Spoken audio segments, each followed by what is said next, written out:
Hi friends, Annapurna ಕಿಚನ್ಗೆ ಸ್ವಾಗತ. Pulao powder ಇವತ್ತು ಮಾಡೋಣ ಅಂದ್ಕೊಂಡೆ. ಅದಕ್ಕಾಗಿ ಈ ಎಲ್ಲ ಸ್ಪೈಸಸನ್ನು ತಗೊಂಡಿದ್ದೀನಿ. ತುಂಬ ಏನು ಹಾಕಿಲ್ಲ, ನಾನು ತಗೊಂಡಿರೋ ಈ ಒಂದು ಸ್ಪೈಸ್ನಿಂದ ತುಂಬ ಚೆನ್ನಾಗಾಗಿರೋ ಪಲಾವ್ ಪೌಡ್ರು ರೆಡಿ ಆಗುತ್ತೆ.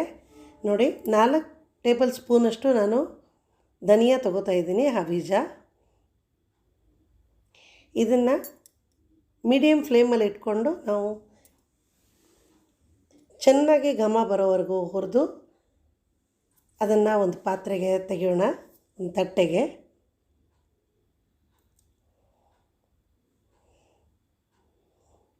ಈಗ ಜೀರಿಗೆ 1 ಟೇಬಲ್ ಸ್ಪೂನಷ್ಟು ಹಾಕ್ಕೊಂಡಿದ್ದೀನಿ. ಜೀರಿಗೆನ ಚೆನ್ನಾಗಿ ಹುರ್ಕೊಂಡು ಘಮ ಬರುತ್ತೆ ನೋಡಿ, ಆವಾಗ ತಟ್ಟೆಗೆ ಟ್ರಾನ್ಸ್ಫರ್ ಮಾಡೋಣ.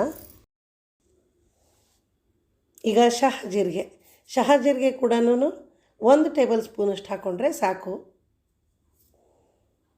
ಇದನ್ನು ಘಮ ಬರೋವರೆಗೂ ಹುರಿದು ಆಮೇಲೆ ಆ ತಟ್ಟೆಗೆ ಟ್ರಾನ್ಸ್ಫರ್ ಮಾಡೋಣ.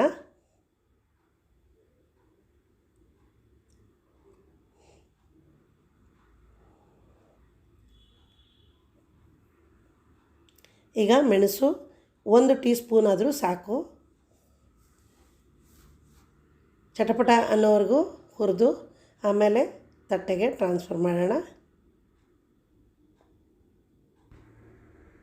ಚಟಪಟ ಅಂತ ಇದೆ, ತೆಗಿಯೋಣ. ಈಗ ತಟ್ಟೆಗೆ ಹಾಕ್ಕೊಂಡಾಯಿತು. ಲವಂಗನ ಒಂದು 10ರಿಂದ 12 ತೊಗೊಂಡಿದ್ದೀನಿ. ಹಾಗೆ ಏಲಕ್ಕಿ ಕೂಡ 5ರಿಂದ 6. ಜಾಪತ್ರಿ 2 ತುಂಡು ಹಾಕ್ಕೊಂಡಿದ್ದೀನಿ. ಹಾಗೆ ಈಗ ಸ್ಟಾರ್ ಹೂವು ಹಾಕ್ಕೋತಾ ಇದ್ದೀನಿ. ಅದನ್ನು ಮುರಿದು ಹಾಕಿದರೆ ತುಂಬ ಚೆನ್ನಾಗಿ ಹುರ್ಕೊಳ್ಳುತ್ತೆ ಅಂತ ಕೈಯಿಂದ ಮುರಿದ್ಬಿಟ್ಟು ಹಾಕಿ ಅದನ್ನು ಹುರ್ಕೊಂಡಿದ್ದೀನಿ. ಇವಾಗ ಇದು ರೆಡಿ ಆಗೋ ಹೊತ್ತಿಗೆ 2 ಟೀ ಸ್ಪೂನಷ್ಟು ನಾವು ಗಸಗಸೆನ ಹಾಕ್ಕೊಂಡು ಅದನ್ನು ಚೆನ್ನಾಗಿ ಹುರಿದು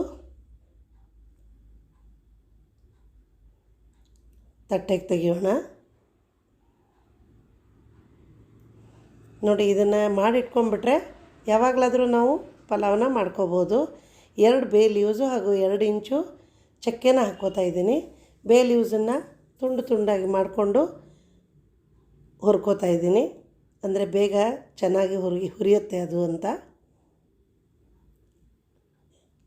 ಈಗ ಇದನ್ನು ಅದೇ ತಟ್ಟೆಗೆ ಮತ್ತೆ ಟ್ರಾನ್ಸ್ಫರ್ ಮಾಡೋಣ. ಚೆನ್ನಾಗಿ ಹುರಿದಿದೆ. ಇದು ಸ್ವಲ್ಪ ತಣ್ಣಗಾಗಬೇಕು, ಬಿಸಿ ಇದ್ದಾಗಲೇ ಹಾಕೋದು ಬೇಡ. ಹೀಗೆ ಕೈಯಿಂದ ಮುರಿಬೇಕು ಚೆನ್ನಾಗಿ. ಆವಾಗ ಮಿಕ್ಸರ್ ಜಾರಿಗೆ ಹಾಕಿ ಪೌಡ್ರ್ ಮಾಡ್ಕೊಳ್ಳೋಣ. ನಾನಿದು ಮಾಡ್ತಾಯಿರ್ತೀನಿ, ತುಂಬ ಚೆನ್ನಾಗಾಗುತ್ತೆ. ಈ ಪೌಡ್ರ್ ಮಾಡಿ ಇಟ್ಕೊಂಡ್ಬಿಟ್ರೆ ಯಾವಾಗಲೇ ಗೆಸ್ಟ್ ಬಂದರು ಅಂದರೆ ಮನೆಯಲ್ಲಿರೋ ತರಕಾರಿನ ಬಳಸಿ ನಾವು ಬೇಗ ಪಲಾವ್ ಮಾಡ್ಬೋದು. ಒಂದು ಡಿಶ್ ಆದಾಗ ಆಗುತ್ತೆ. ಅಪ್ಪ ಏನು ಮಾಡಲಿ ಅನ್ನೋ ಯೋಚನೆಯಿಂದ ಮುಕ್ತರಾಗ್ತೀವಿ. ಅದಕ್ಕೆ ಇದು ಮಾಡಿದ್ದೀನಿ. ನೀವು ಮಾಡಿ ನೋಡಿ. ನೀವು ಲೈಕ್ ಮಾಡಿ, ಶೇರ್ ಮಾಡಿ, ಹಾಗೂ ಕಮೆಂಟ್ ಮಾಡೋದನ್ನು ಮಾತ್ರ ಮರಿಬೇಡಿ. ಯಾಕೆಂದರೆ ನೀವು ಕಮೆಂಟ್ ಮಾಡದೆ ಹೋದರೆ ನನಗೆ ಗೊತ್ತಾಗಲ್ಲ ನಾನು ಮಾಡಿರೋ ರೆಸಿಪಿ ಹೇಗಾಗಿದೆ ಅಂತ. ಅದಕ್ಕೆ ಈ ರೆಸಿಪಿನ ನೋಡಿ ಮತ್ತು ನೀವು ಮಾಡಿ. ಮತ್ತೆ ಇನ್ನೊಂದು ರೆಸಿಪಿಯೊಂದಿಗೆ ಬರ್ತೀನಿ. ಅಲ್ಲಿವರೆಗೂ ನಮಸ್ಕಾರ, ಬಾಯ್.